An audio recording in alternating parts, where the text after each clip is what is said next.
Yo, what is up, guys? James Carter TV here to recap the Philadelphia 70s. Whoa! Philadelphia Eagles getting their ass kicked by the Arizona Cardinals. I'm sorry, I thought a Philadelphia team got their ass kicked. I thought it was the 76ers. But no, today it was the Philadelphia Eagles. We're talking NFL, we're talking football. And the Eagles got their ass kicked here this evening by the Arizona Cardinals. And I'm now convinced that the Arizona Cardinals are going to win the Super Bowl. I would get into that and also get into my takeaways from the afternoon games because I was supposed to make a Steelers game recap, but to be honest with you, I kind of fell asleep on my couch, not because the game was boring, but because I was tired. So when I woke up, it was 7:30, the Sunday night game I started, and I was like, I'll just recap it in the next video. So quickly, let's talk about this game. There's not much to talk about other than Arizona's dominance, as Carson Palmer and this deep game, vertical passing game continues to be absolutely unstoppable for each and every team that comes in their path.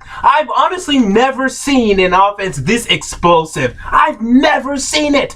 We've seen Broncos offenses under the Peyton Manning regime that were very explosive, but it was more like a screen game where Demarco Thomas would make some plays, make some moves. Emmanuel Sanders would make some plays, make some moves. But in terms of wide receivers just going down the field and a quarterback just unlaunching it time and time again, I've never seen an offense like this, and it works. And number two might be the Steelers, who are also playing right now. These teams like to throw the ball down the field. I mean, I think Cardinals wide receivers run maybe 10 go routes each, but per game. These guys, they just run go routes. They get open. Carson Palmer puts the ball right where it needs to be. They keep doing it again and again and again, and it makes it so difficult to guard these guys. And then underneath, they have these running backs like David Johnson who can catch passes out of the backfield, make you miss, and give you problems underneath. So you have problems above, you have problems underneath. If this team actually had a tight end worth a damn, oh my God, they'd be an unstoppable offense, and they're unstoppable already. Now imagine if they added a Rob Gronkowski, or even though this is impossible, this is completely theoretical, or an Antonio Gates, or a Delaney Walker, someone of this caliber tight end, they'd be an unstoppable offense. And I don't think these wide receivers are that great. Larry Fitzgerald is. But John Brown, Jerron Brown, if you put them on, let's say, a team with a bad quarterback, I don't think that they're very good wide receivers. I think a lot of this has to do with the coaching staff. Bruce Arians just molding this offense, crafting this offense, and just making it to where defenses can't do anything to stop them. I mean, even today, John Brown dropped a potential touchdown catch. There was someone else that dropped a catch. So I don't think the receivers are just that good. I just think their offensive game plan is so good, and Carson Palmer is so accurate on these deep balls, they're almost impossible to stop. They ran all over the Philadelphia Eagles today. The Eagles blew their opportunity to stay in the tie for first place for the NFC East. Now they're going to face the Washington Redskins this upcoming week. They can still win the NFC East, the Redskins, or the Eagles. The Redskins definitely can win it by a win on this upcoming game, but I'm not sure I trust the Eagles, guys. I mean, we'll see what happens. I have to make up my mind. I mean, who knows with the NFC East? You could never know with the NFC East. But right now, I'm inclined to say that the Redskins will win that game and win the NFC East, but we'll see how things go from here. And besides that, not much to talk about. I mean, he had a good game from Jordan Matthews. DeMarco Murray looks more and more like he won't be playing for the Eagles next year, which is fine. And I'm telling you, look, I don't know why people are now low on DeMarco Murray. Go sign this guy. Look, the Eagles are misusing this guy. He's not getting the open holes that he was in Dallas. Go sign this guy. Hey, what did he run for? 16 to 1,800 yards last year? This is a good running back. If he's available, go get him. Whoever gets him and they have a decent offensive line in front of him, he will be back to form. I'm not sure he's like one of the greatest running backs of this decade or anything like that, but he's a damn good running back. He's better than LaShawn McCoy, for example, and you'd be happy if your team got LaShawn McCoy. Go get DeMarco DeMarco Murray, if he's available, he will run for 1,200 yards if you give him the carries. Go get this kid. And he's healthy, of course. And he's shown an ability to be healthy over the past 2 years. Go get DeMarco Murray if he's available. So with that said, let's recap the afternoon games. We had the Denver Broncos that held on and were ahead of the Pittsburgh Steelers for quite a while. And I'm on record thinking that the Steelers will make the playoffs, that they will win out, and they'll make the playoffs, and they will be a very dangerous out in the playoffs. In fact, I think I might have them going to the Super Bowl. They came back, they won the game, good, because this was a game you cannot afford to lose. More and more, it's looking like the Jets might actually win out. Now, they have the Patriots next week, and that is not going to be easy, but it's in New York. The Patriots aren't a great team. They're a great team, but not a great team. And I can see the Jets winning that game in New York. So more and more it's looking like the Jets may win out.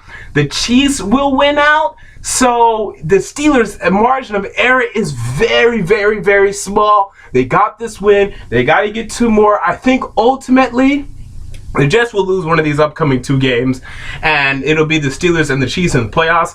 But still, you have to be sure. You have to win out. They won this game. Good for them. The Broncos, they dropped down to the 3rd seed. You have to beat the Bengals next week. You know, you want to get that bye week.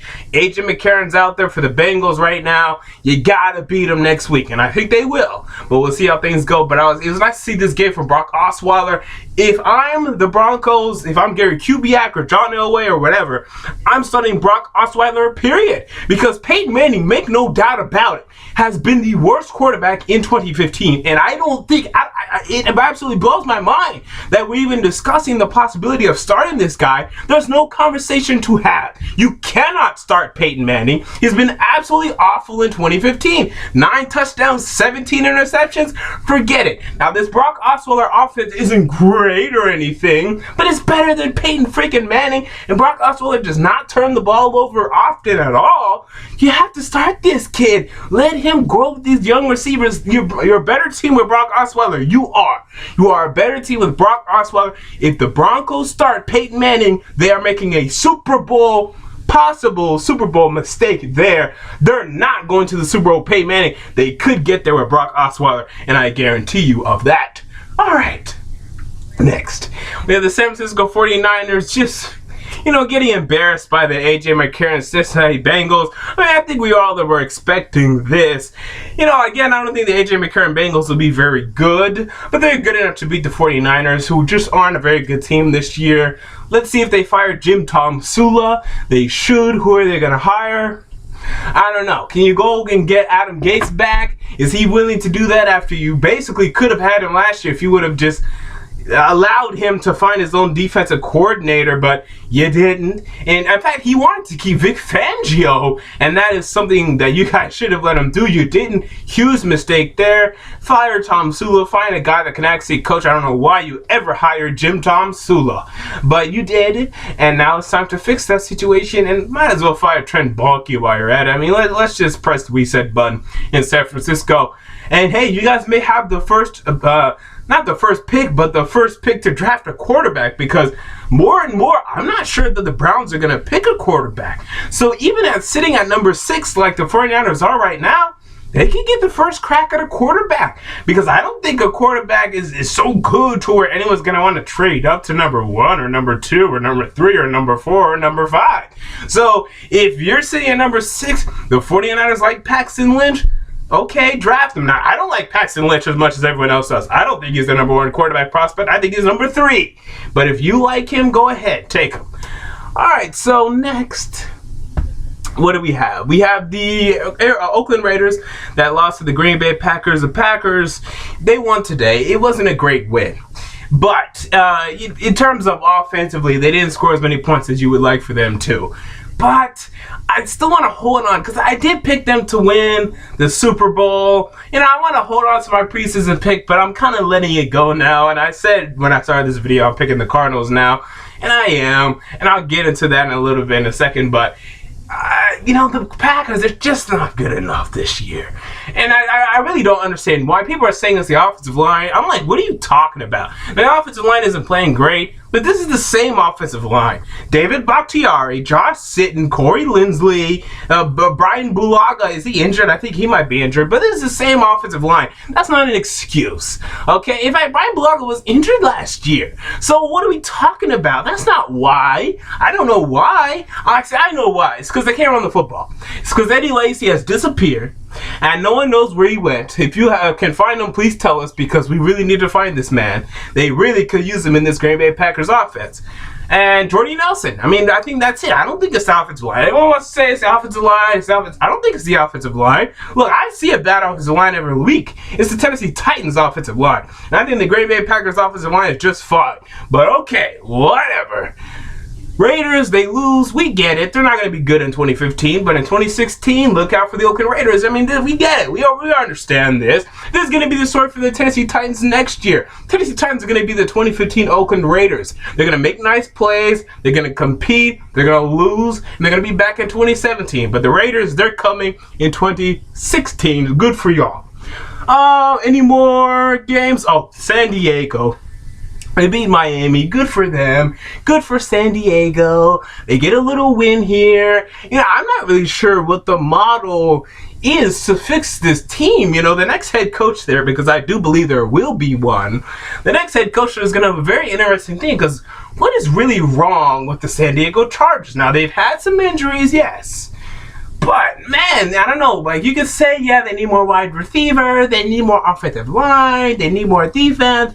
But I feel like there's more than that. Because we got Phillip Rivers and Antonio Gates.